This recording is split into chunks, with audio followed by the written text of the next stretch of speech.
Dios les bendiga, queridos amigos, que el Señor nos acompañe. Nos gozamos muchísimo con que estén allí presenciando esta serie, Descubriendo al Mesías de las Profecías. Quien les habla, Gustavo Contreras, les da un saludo, un abrazo, deseando que Dios nos bendiga en el presente estudio. Recuerden que estamos mirando una gran sección de esta serie, Descubriendo al Mesías, que titulamos El Mesías y las parábolas, o los proverbios, llamamos también así, y la piedra de tropiezo en particular. Jesús llega a ser la piedra de tropiezo tanto para el judaísmo como llega a serlo para el cristianismo, entendiéndose como catolicismo. Jesús es la piedra sobre la cual se edifica el plan de salvación, el reino de Dios. Y quien no escuche el consejo del Maestro, pues recordamos lo que Jesús dijo: quien oye mis palabras y no las hace, lo compararé a un hombre insensato que edificó sobre la arena.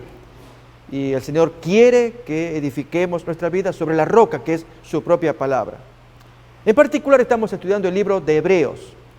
Y Jesús, como piedra de tropiezo, a través del libro de Hebreos, se nos muestra la relación que hay entre Jesús y el judaísmo, Jesús como sacerdote y sumo sacerdote en particular, frente al sacerdocio de Aarón, de ningún modo para competir o anular el sacerdocio de Aarón, sino para ver la función que tienen uno y otro.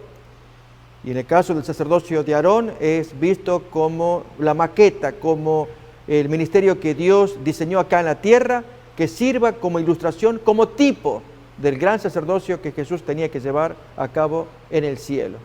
Pero aquí que al estudiar el capítulo 6 de Hebreos, lo estamos examinando, y especialmente la porción que tiene que ver con los rudimentos. Nos detenemos en un rudimento que el apóstol Pablo llama tal, la doctrina de la resurrección de los muertos. Y en relación con el judaísmo queremos hablar al respecto también. Vamos pues entonces a mirar textos iniciales, queridos amigos, unos nuevos textos, ya los miramos antiguamente, pero lo vamos a refrescar acá. Y es que el Señor quiere que todas las naciones, ya venido el Maestro, esto será en la nueva tierra, vengan y se sumen a Israel para que aprendan de la ley de Dios, como cuenta Isaías capítulo 2, versículos 2 y 3. Este texto se cumple después de la venida de Jesús por el contexto. Se nos habla de naciones que vienen a rendir honores a Jerusalén.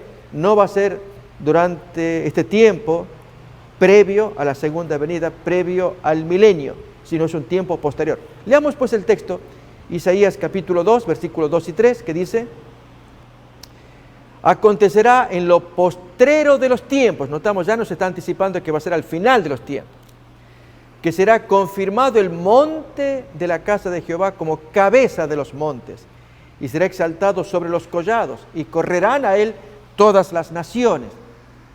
De esto trata la última parte del capítulo 21 de Apocalipsis. Pero continuamos con la lectura del versículo 3. Y vendrán muchos pueblos y dirán: venid y subamos al monte de Jehová, a la casa del Dios de Jacob, y nos enseñará sus caminos, y caminaremos por sus sendas. Porque de Sión saldrá la ley, y de Jerusalén la palabra de Jehová. Aquí hay dos aspectos que vale la pena resaltar. Una es que el Señor quiere enseñar. Y amigos, uno piensa en ese momento glorioso, se le llama también la época dorada mesiánica, esto es posterior a la segunda venida, terminó ya el conflicto con el pecado y uno espera gozar momentos tan agradables, tan sublimes en compañía de nuestro Dios, quien nos enseñará y además nos enseñará con su ley, porque la ley saldrá de Sión y de Jerusalén la palabra autorizada de Jehová. Pero aquí, amigos, que podemos pensar en el futuro. Él nos enseñará, pero si no queremos ser enseñados hoy, en el tiempo presente. Y especialmente con este tema de la resurrección de los muertos, porque tenemos que hablar de su exacto opuesto, que es la doctrina, entendemos, errónea, de la inmortalidad natural del alma. Este tema lo iremos viendo, lo iremos desarrollando, pero queremos resaltar este asunto de que Dios quiere enseñar, lo hace con su ley, con su Biblia. Y si la Biblia dice cosas que incluso van contra los gustos o nociones o premisas que hayamos asumido para que veamos las cosas distintas. Es decir, se nos crió, se nos enseñó a ver ciertas cosas como la inmortalidad del alma, la inmortalidad natural. Recuerden, amigos, que nosotros hablamos, el servidor habla de inmortalidad condicional. Dios da inmortalidad con condiciones, y esa es la obediencia. No que naturalmente somos inmortales, independientemente de si estamos en pecado o no. Es el caso de la creencia que los pecadores son inmortalmente, viven inmortalmente quemándose en el infierno, por dar un ejemplo. Entonces, esas nociones las vamos a examinar en la palabra de Dios, por supuesto que sí, pero queremos ya traer como una introducción. Vamos pues entonces a leer la carta a Hebreos, capítulo 6, y cómo Jesús llega a ser piedra de tropiezo para el judaísmo que traía nociones sobre la resurrección. Los fariseos tenían una manera, los saduceos tenían otra manera de ver las cosas, hasta que Jesús se les aparece a ellos. Por eso decimos, en esta gran sección, es una piedra de tropiezo. El maestro enseña, y que los errores que tenían aquellos antiguos no los repitamos ahora a la luz de lo que enseña el maestro sobre este tema, la resurrección. Vamos pues a leer Hebreos capítulo 6, versículos 1, 2 y 3. Por tanto, dejando ya los rudimentos de la doctrina de Cristo, vamos adelante a la perfección, no echando otra vez el fundamento del arrepentimiento de obras muertas, de la fe en Dios, de la doctrina de bautismos, de la imposición de manos, noten ahora, de la resurrección de los muertos y del juicio eterno, que van de la mano, ambos aspectos vamos a conversar también. Bien, y versículo 3 ahora también. Y esto haremos si Dios en verdad lo permite. El apóstol Pablo, autor de la carta, pues nos dice que estos son los rudimentos y que no quiere echar de nuevo, o sea, hablar sobre el tema, sino ir adelante, avanzar más en conocimiento que él llama perfección. Y se refiere a lo largo de la carta a la doctrina del santuario de Jesús intercediendo allí como sumo sacerdote frente al arca de los 10 mandamientos que está en el lugar santísimo, siguiendo la miniatura del santuario del tabernáculo israelita en el desierto. Vamos pues, amigos, a ver si Jesús fue piedra de tropiezo para los fariseos y saduceos en esta doctrina de la resurrección de los muertos. En primer lugar, quiero invitarles a que miremos que no coincidían ambos, fariseos y saduceos. Esto fue en ocasión del encuentro que tuvo el apóstol Pablo con el Sanedrín. Esto nos lo va a contar el libro de Hechos, cuando se le pidió a Pablo que diera testimonio de lo que él tenía en su corazón. Y el texto nos dice que viendo que en la asamblea estaban un grupo de este lado saduceos, del otro lado fariseos, él pues tuvo a bien sacar un tema, pero que causó conflicto, controversia en los oyentes. Vamos pues entonces a mirar en el capítulo de Hechos de los Apóstoles, 23. Versículo 1, para mirar todo el contexto. Está el versículo 6, es cierto, pero leemos el 1 solamente para mirar el contexto. Entonces Pablo, mirando fijamente al concilio, dijo: varones hermanos, yo con toda buena conciencia he vivido delante de Dios hasta el día de hoy. El sumo sacerdote Ananías ordenó entonces a los que estaban junto a él que le golpeasen la boca: cállate. Y Pablo responde intempestivamente. Le dice: Dios te golpeará a ti, pared blanqueada. ¿Estás tú sentado para juzgarme conforme a la ley y quebrantando la ley me mandas golpear? Pared blanqueada, eso fue ofensivo. Los que estaban presentes dijeron: al sumo sacerdote de Dios injurias. Y él entonces reconoció su error y pidió disculpas.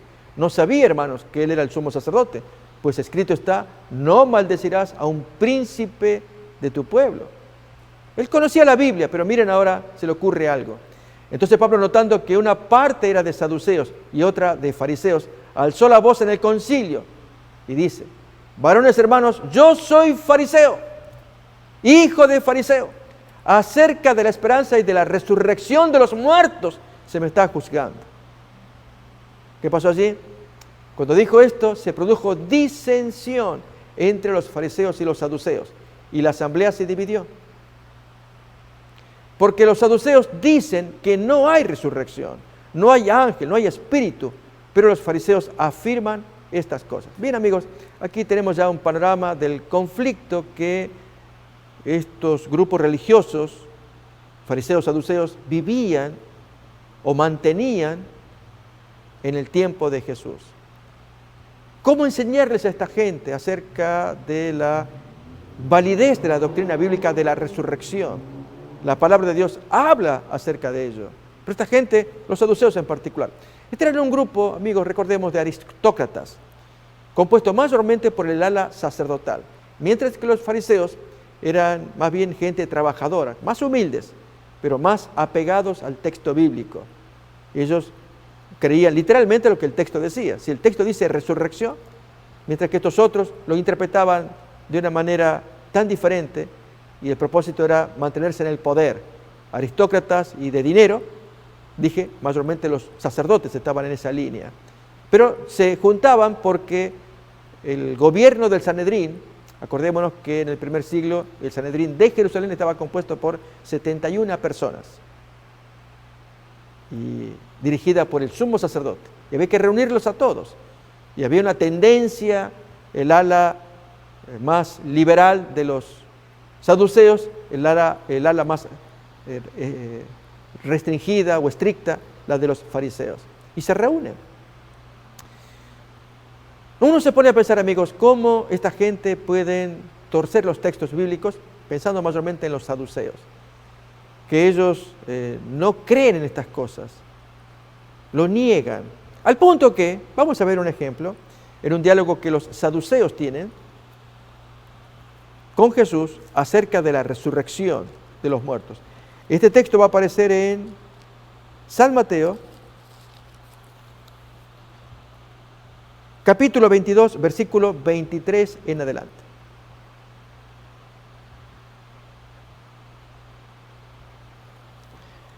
Aquel día vinieron a él los saduceos que dicen que no hay resurrección y le preguntan con ese prejuicio, aquí no hay resurrección.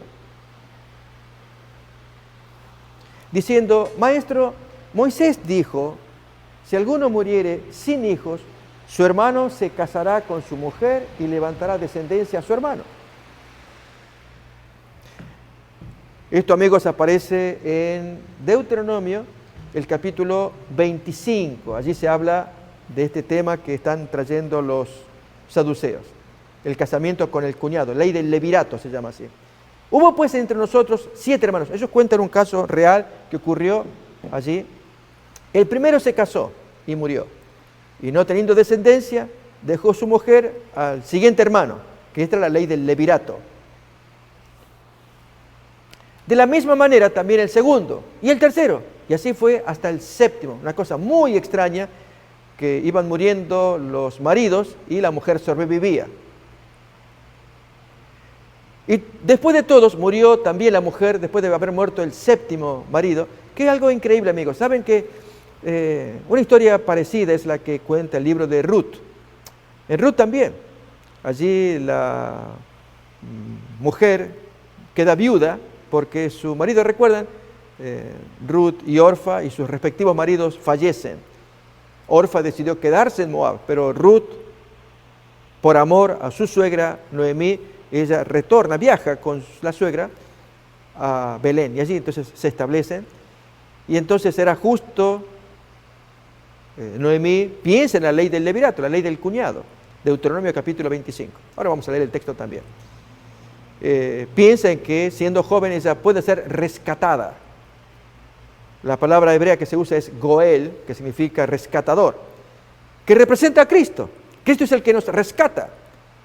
Y está viuda ella, y por lo tanto desolada, sin protección, sin atención. Y entonces tiene que aparecer el Redentor, el Goel. Y entonces Ruth le hace saber a su patrón, Boaz, le hace notar que la tiene que rescatar. Y Goel, claro, tiene razón. Si ella es pariente mía y está viuda, pero ocurre que hay un pariente más cercano de ti, él tiene que hacerlo. Y así fue. ¿Recuerdan la historia preciosa? Allí se nos cuenta que entran y Boaz es el que dirige la reunión, llama a los testigos, a los jueces de ese lugar, Ruth capítulo 4, y presenta el caso de Ruth. Aunque extranjera, ella se había casado con un judío y por lo tanto tenía derecho a ser rescatada por un Goel, por un rescatador. Y aparece el pariente, y entonces el pariente quería todas las posesiones materiales. Y vos agrega, y también tienes que casarte con la viuda. No, esa es moabita, yo no quiero. ¿Ok? Y entonces allí se le llama la casa del descalzado, de acuerdo a Deuteronomio, la ley del levirato, que si no acepta, pues hasta se le escupe en la cara. Solamente que en el libro de Ruth ya estaba más atenuada esa orden. Y así el Redentor primero deja y entra el Redentor segundo, que es Boaz. Bien, esta es la historia que es parecida, que estamos mirando acá, amigos.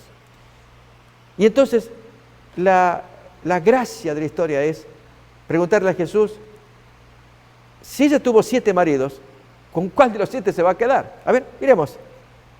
Para negar la resurrección es imposible, así que haya tal cosa una mujer con 7 maridos en el cielo. Bien, miremos pues el texto de Mateo 22, 27. Y después de todos murió también la mujer. En la resurrección, pues que tú enseñas, ¿de cuál de los 7 será ella mujer? Ya que todos la tuvieron. Entonces Jesús responde, erráis ignorando las Escrituras y el poder de Dios. Noten esas dos cosas fundamentales de estos grupos religiosos. Por eso Jesús llega a ser piedra de tropiezo para gente que pretenden saberlo todo. Ustedes yerran, equivocan grandemente leyendo mal el texto bíblico y además el poder de Dios. Pero cuando uno tiene mente carnal, y así amigos, en nuestros días, cuando se entiende mal la doctrina de la resurrección y se enseña erróneamente la inmortalidad natural de la persona cuando muere, sigue viviendo, entonces se entiende mal. Como entendieron mal los saduceos este asunto de la resurrección. Miremos la respuesta completa de Jesús.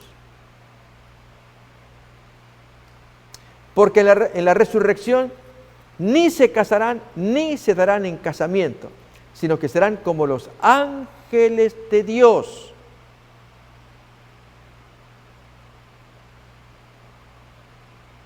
Pero respecto a la resurrección de los muertos, que ustedes no creen, ¿no habéis leído lo que os fue dicho por Dios cuando dice, yo soy el Dios de Abraham, el Dios de Isaac, el Dios de Jacob? Dios no es Dios de muertos, sino de vivos. ¿Y eso quién lo podía contradecir? Si es de vivos, tienen que resucitar. Oyendo esto la gente se admiraba de su planteo. Es Dios de vivos. O sea, da por sentado que ya están vivos. Lo que falta es solamente la resurrección. Bien, con esto él acalla a los saduceos con su doctrina. Pero aún así, amigos, con respecto a los fariseos, ellos estaban empezando a entender en la nueva doctrina de la inmortalidad del alma, gracias a la influencia de Gilel.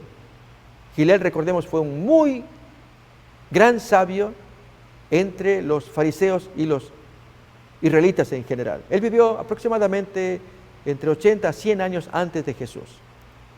Y este hombre, él largó algunas ideas como lo hiciera también Sócrates en su momento, famoso filósofo griego, durante su vida antes de morir envenenado por el gobierno ateniense. Bien, en el caso de Gilel, quien es conocido, ahí tenemos una imagen, en sus grandes disputas teológicas con su opuesto, que era Shammai. Shammai muy estricto, Gilel un poquito más abierto, menos riguroso, prevaleció más la escuela de Gilel. Ambos tenían sus seguidores, sus discípulos, por eso se les llama la escuela de Gilel, la escuela de Shammai, su opuesto. Bien, en el caso de Gilel, hay un texto que menciona que Gilel dice a sus amigos, hoy no tendremos reunión de conversaciones, él era maestro, Oh, bueno, está bien. Porque tengo que atender un huésped en mi casa. Oh, no sabíamos que habías recibido visita, le dicen sus discípulos. No, yo no recibí ninguna visita. Y si tú dices que vas a atender el huésped en tu casa, y entonces él aclara. Me estoy refiriendo al alma. Ese es el huésped que se aloja en mi casa, que es este cuerpo. Tengo que atender el alma. Ahora, por eso no tendremos reunión esta noche. Noten, Hillel, él trae la noción, y antes de él ya habían habido otros, estaba penetrando una noción griega, como consecuencia de la invasión de los griegos. Acordémonos que ya del tiempo de Alejandro Magno, él muere en el año 323 a.C. La invasión de Alejandro Magno abarca desde Macedonia, de allí era natural su padre, Grecia, norte de Grecia, de allí hasta los límites de la India. Él con sus ejércitos se expandía, se extendía y llegó a los dominios de Israel. Y amigos, cuando llega acá, su ejército que fue numeroso, pero muere prematuramente, a sus 30 años apenas él muere, y deja el vasto imperio en sucesión. Y después de algunos conflictos, 4 generales, ellos se arrogan el derecho de tomarse una porción del gran imperio de Alejandro Magno. Y uno de los 4 es Seleuco, que con el tiempo llegará a formar una dinastía que se llama Seleucida. Ellos son los que más hostigaron a los israelitas, haciendo penetrar la doctrina griega de la inmortalidad. Acordémonos, Alejandro Magno fue discípulo de Aristóteles, famosísimo filósofo griego, quien a su vez, Aristóteles, fue discípulo de Platón. Y Platón, discípulo de Sócrates, el gran filósofo, que él propuso doctrinas antibíblicas, como ocurre en su libro, o en el libro de Platón, Fedón se llama, donde él habla de la inmortalidad del alma. Amigos, lo cierto es que ahí tenemos los grandes filósofos,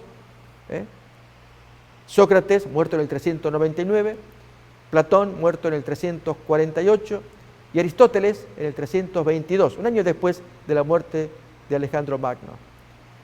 3 grandes cerebros griegos para enseñar los pensamientos, las profundidades de la mente humana, pero en muchos casos teñido de error, como ocurre con esta doctrina. Error, amigos, insistimos, no hay armonía entre 2 doctrinas que son opuestas. La persona cuando muere, según el texto bíblico, muere y va al sepulcro. Aún se agrega la idea de que está durmiendo. Esa fue la expresión que usa Jesús. Voy pues a despertar a Lázaro. Tanto que los discípulos entendieron que era despertarlo de un dormir. Y Jesús dice, no, Lázaro ha muerto. Ese es el argumento que usa la Biblia. Que el que murió está durmiendo. Pero está inconsciente, no tiene actividad. Mientras que la doctrina de la inmortalidad es lo contrario. La persona cuando muere sigue viviendo.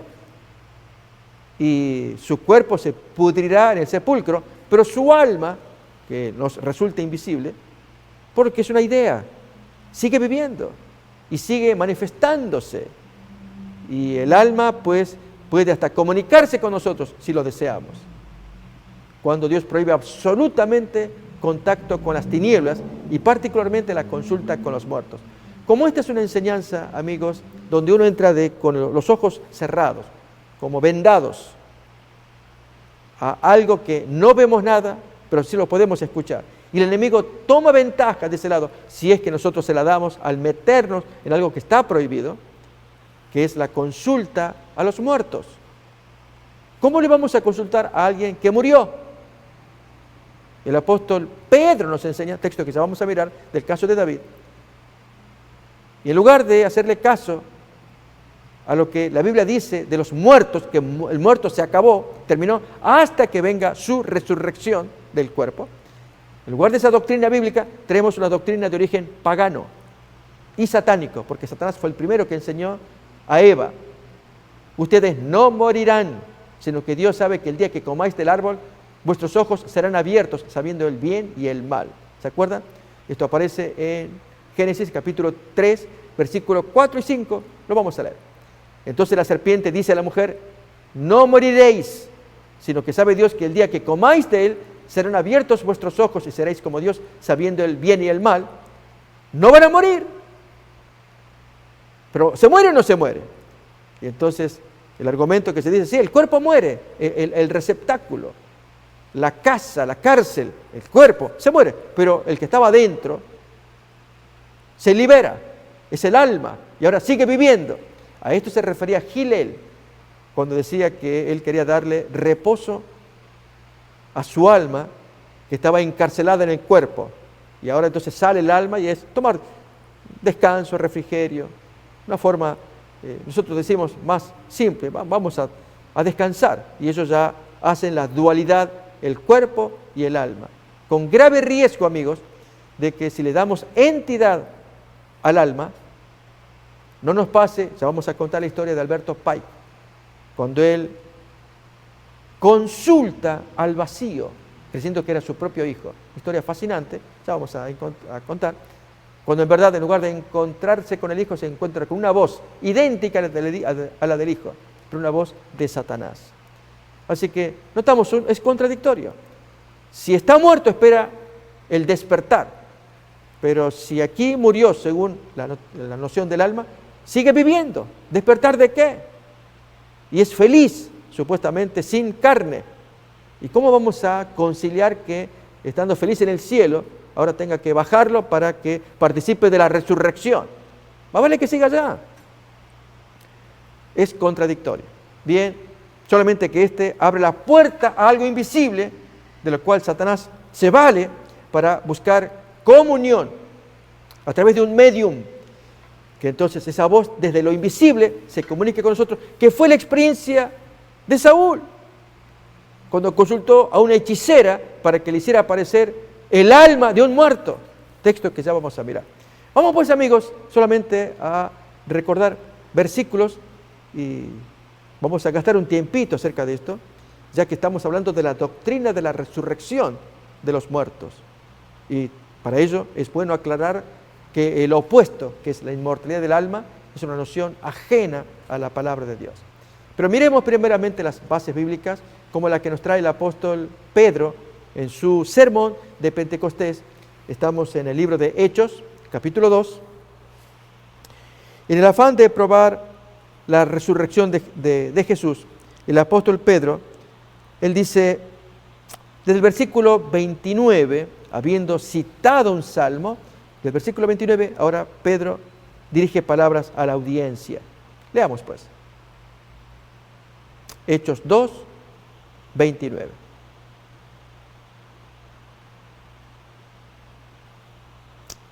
Bien, varones hermanos, se os puede decir libremente del patriarca David, que murió y fue sepultado, de acuerdo al texto anteriormente citado allí, que es el Salmo 16. Por razón del tiempo, solamente leemos lo que sigue. Se os puede decir libremente del patriarca David, que murió y fue sepultado, y su sepulcro está con nosotros hasta el día de hoy.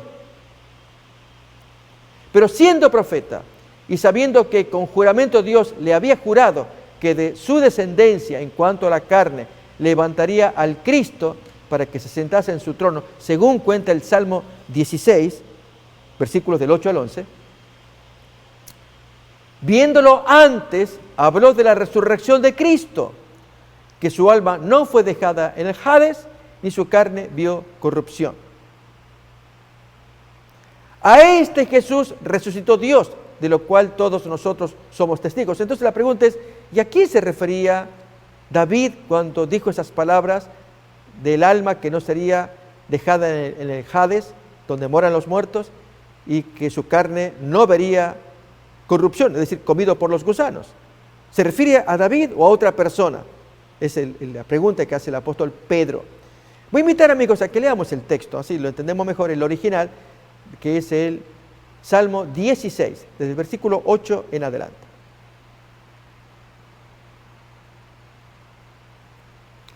A Jehová he puesto siempre delante de mí, porque está a mi diestra, no seré conmovido. Se alegró por tanto mi corazón y se gozó mi alma. Mi carne también reposará confiadamente. Porque no dejarás mi alma en el Sheol, ni permitirás que tu santo vea corrupción. ¿De quién está hablando? ¿De David o de otra persona? Bien, miremos cómo sigue, versículo 11. Me mostrarás la senda de la vida, en tu presencia hay plenitud de gozo, delicias a tu diestra para siempre.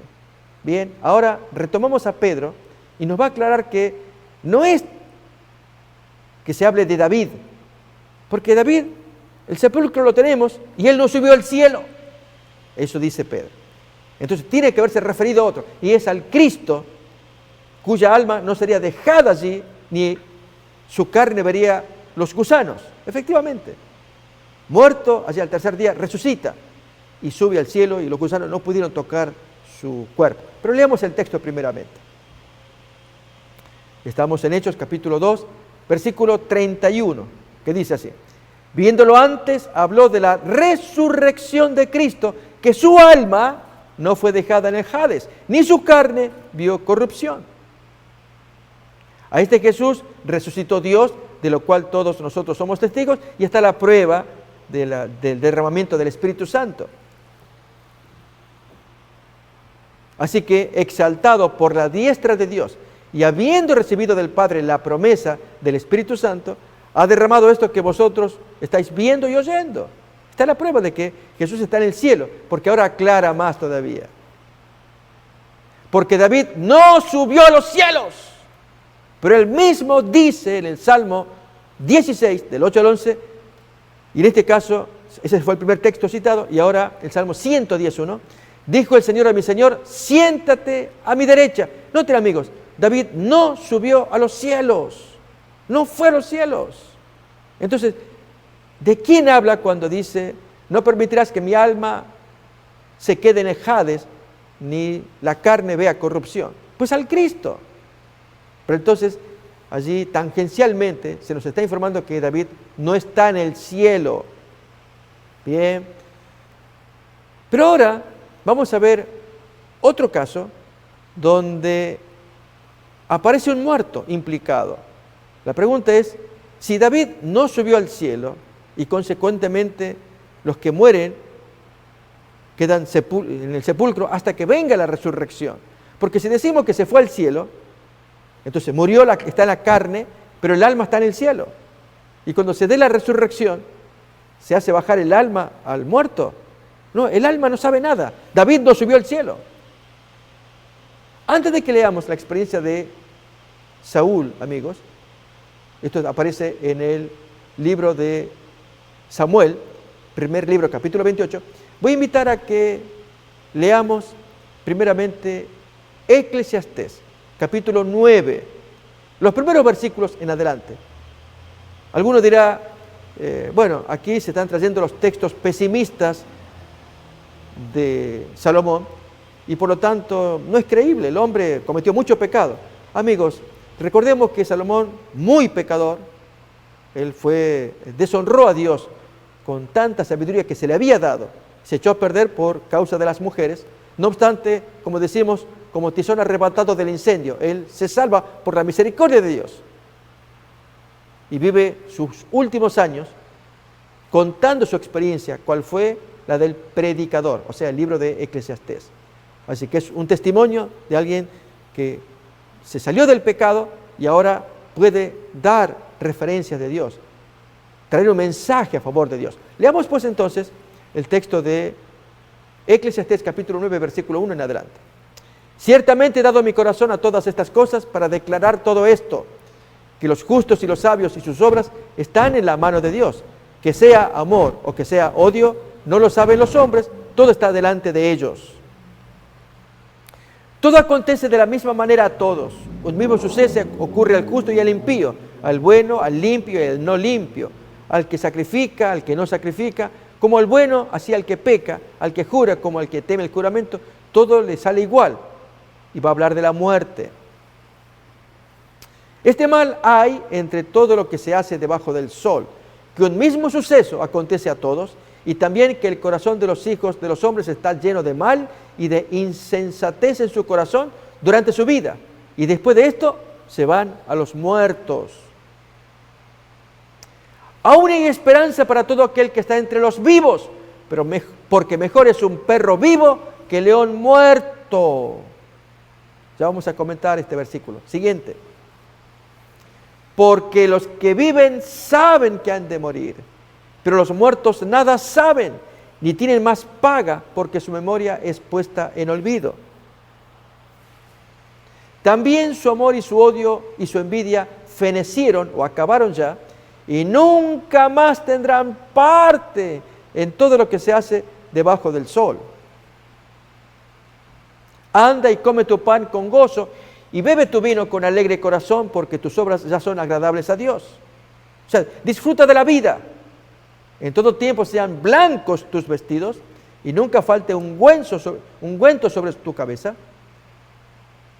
Goza de la vida con la mujer que amas, todos los días de la vida de tu vanidad que te son dados debajo del sol. Todos los días de tu vanidad, porque esta es tu parte en la vida y en tu trabajo con que te afanas debajo del sol. Todo lo que te venga a la mano para hacer, hazlo según tus fuerzas, porque en el Sheol, a donde vas, se acabó. No hay obra, no hay trabajo, no hay ciencia, ni sabiduría. Notemos, amigos, este es el argumento que trae el libro de Eclesiastés respecto del estado de los muertos. Y cuando en el versículo 4 nos dice que es mejor un perro vivo que el león muerto, está diciendo que más vale la vida, aunque sea de un perrito, de un chihuahua, de una mascota chiquitito, y no un enorme trofeo, un león, un animal. Pero está muerto, ¿de qué sirve?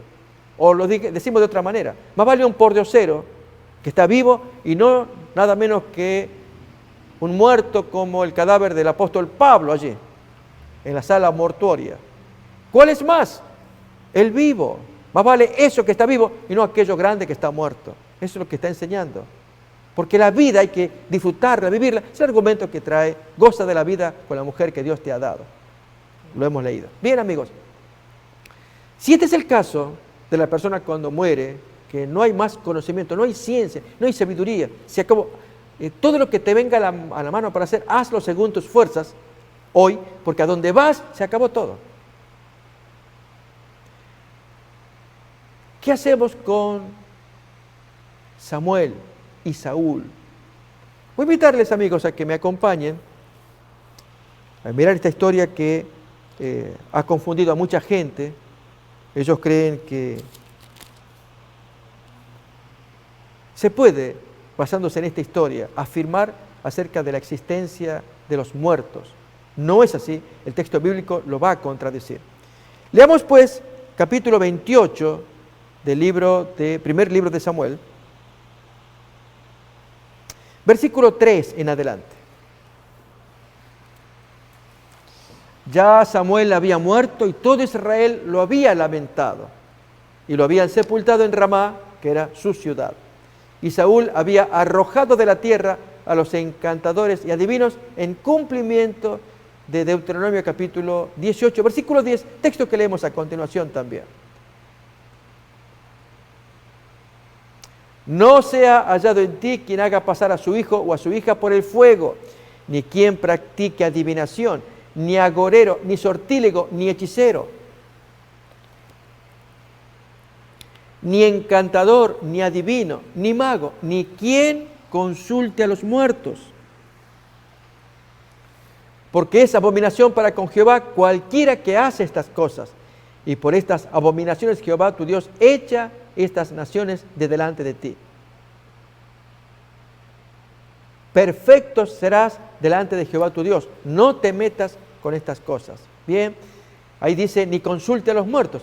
Bien, esto muestra que Saúl creyó en el mandamiento y expulsó a todos los agoreros, hechiceros, brujos y quienes son los mediums para hablar con los muertos. Pero aquí, amigos, pasó lo siguiente. Volvemos otra vez al primer libro de Samuel, capítulo 28. Versículo 4. Se juntaron pues los filisteos y vinieron y acamparon en Sunem. Y Saúl juntó a todo Israel y acamparon en Gilboa. Se iba a entablar una batalla muy triste. Y cuando vio Saúl el campamento de los filisteos, tuvo miedo, porque era muchísima gente, y se turbó su corazón en gran manera. Y consultó Saúl a Jehová, pero Jehová no le respondió ni por sueños, ni por Urim y Tumim, dos piedras que usaban los sacerdotes. Una se iluminaba, que era el Urim, y allí estaba la respuesta de Dios, ni por medio de profetas. ¿Por qué Dios no le contestó a Saúl? Para que luego él se enrede en semejante pecado de hechicería. Justamente para probar cómo este hombre, que no tenía temor de Dios, que había despreciado permanentemente el consejo de Dios al no hacer caso a Samuel, que le llamaba a la reflexión. Un hombre que violaba los mandamientos de Dios, acuérdense con el caso de la Amalecita, a quien él perdonó la vida. Dios no le había perdonado, tenía que destruirlo. Y un sinnúmero de casos, o perseguir injustamente al general David. Eso era imperdonable. Bien, Dios no le iba a contestar, sobre todo para que él revele después cuán lejos se había acercado a Dios al hacer el gravísimo pecado del cual ya no había misericordia. A ver, miramos el texto. Y consultó Saúl a Jehová, pero Jehová no le respondió ni por sueños, ni por Urim, ni por profetas.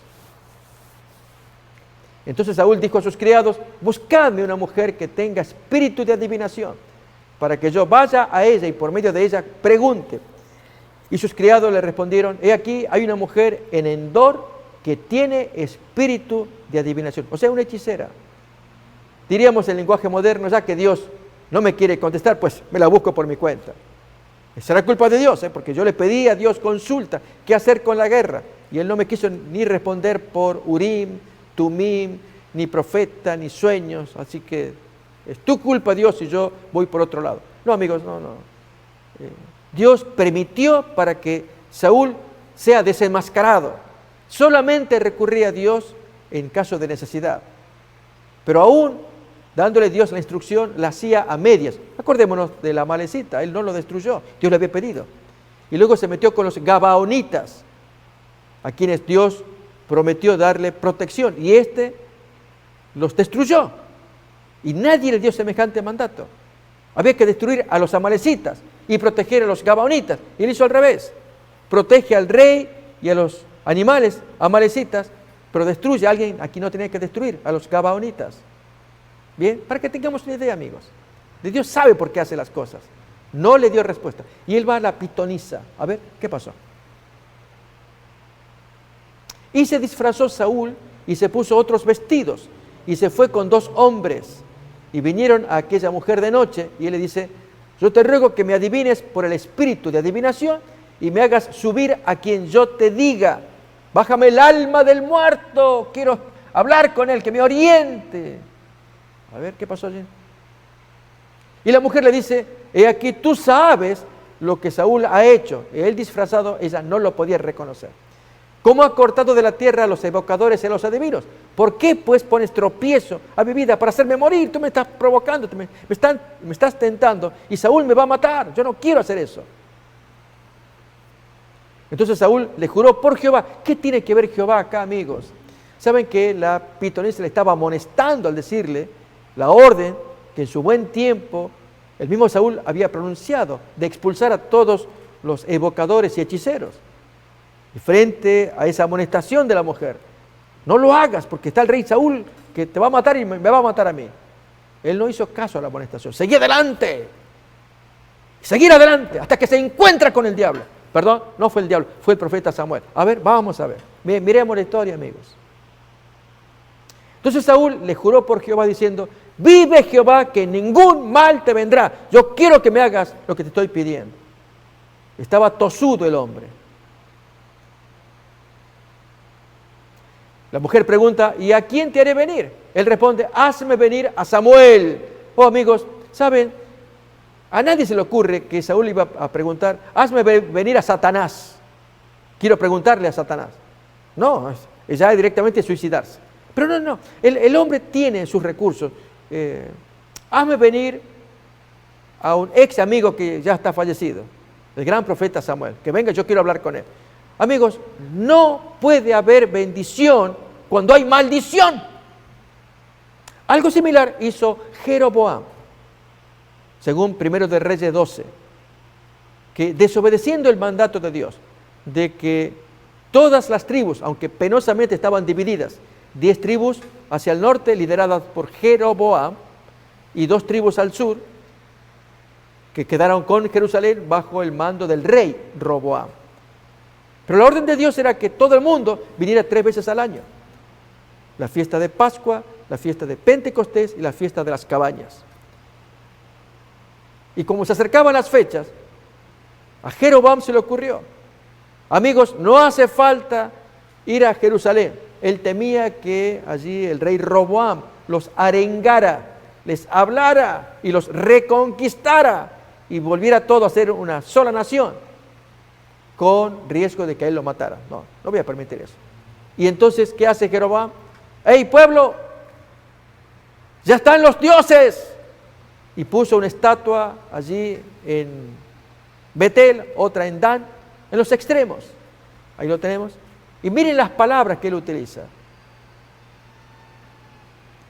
Y esto fue causa de pecado porque el pueblo iba a adorar delante de uno hasta Dan. Y hizo también casa sobre los lugares altos e hizo sacerdotes de entre el pueblo que no eran de Leví. Pero leemos el versículo anterior. Ahí tenemos, vamos a leer un poquito antes. Cuando él invoca, fíjense acá, amigos. Y habiendo tenido mal consejo, pésimo gabinete el que le aconsejaba, hizo el rey 2 becerros de oro y le dice al pueblo: bastante habéis subido a Jerusalén.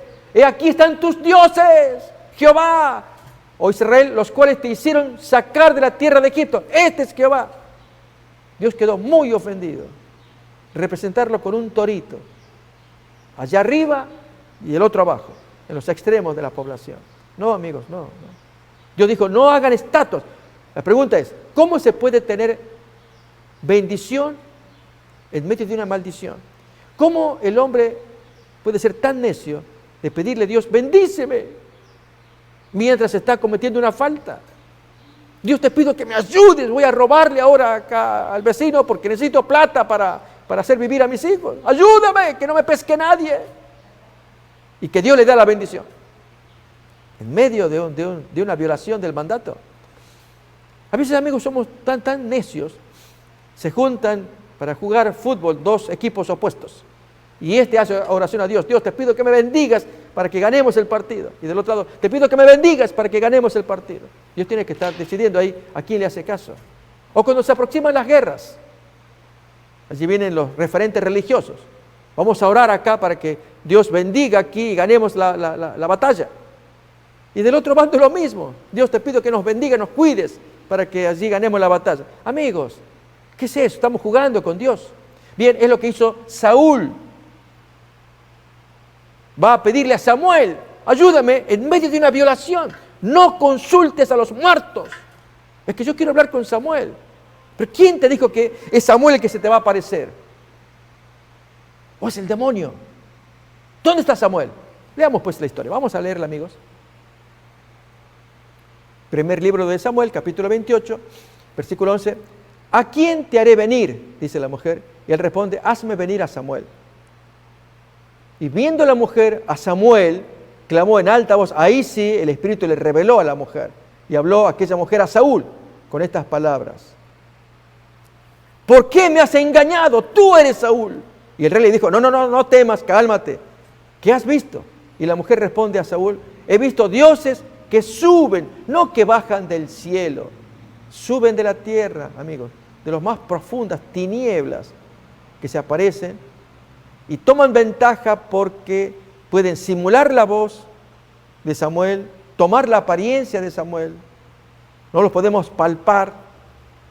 Saben cómo engañar al hombre. Bien, miremos cómo sigue esto. Él le dice: ¿cuál es su forma? Ella responde: un hombre anciano viene, cubierto de un manto. Es él, claro, es obvio. Saúl entonces dice: ese es Samuel. Y humillando el rostro a tierra hizo gran reverencia. Y ahora pretende escucharlo cuando le fue desobediente en varias ocasiones al verdadero profeta Samuel. Y Samuel le dice a Saúl: ¿y por qué me has inquietado haciéndome venir? Haciéndose el enojado ahora. Y Saúl responde, ¿cómo poder dialogar con el diablo? Siempre uno sale perdiendo. Estoy muy angustiado, pues los filisteos pelean contra mí y Dios se ha apartado de mí y no me responde más, ni por medio de profetas, ni por sueños. Por esto te he llamado para que me declares qué tengo que hacer. Pedirle al diablo un consejo. Entonces Samuel le dice, ¿y para qué me preguntas a mí si Jehová se ha apartado de ti y es tu enemigo? Jehová te ha hecho como dijo por medio de mí, pues Jehová ha quitado el reino de tu mano y lo ha dado a tu compañero David. Como tú no obedeciste a la voz de Jehová, ni cumpliste el ardor de su ira contra Amalec, por eso Jehová te ha hecho esto hoy. Y Jehová entregará a Israel también contigo en manos de los filisteos, y mañana estarás conmigo, tú y tus hijos, y Jehová entregará también al ejército de Israel en manos de los filisteos. Le dio todo un mensaje tan desanimante.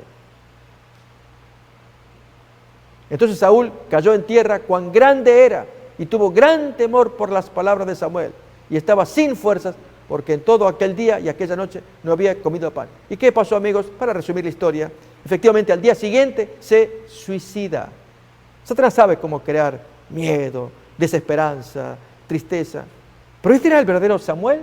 Miren, amigos, ¿dónde está Samuel? Primer libro, Hebreos, capítulo 11. Hebreos, capítulo 11.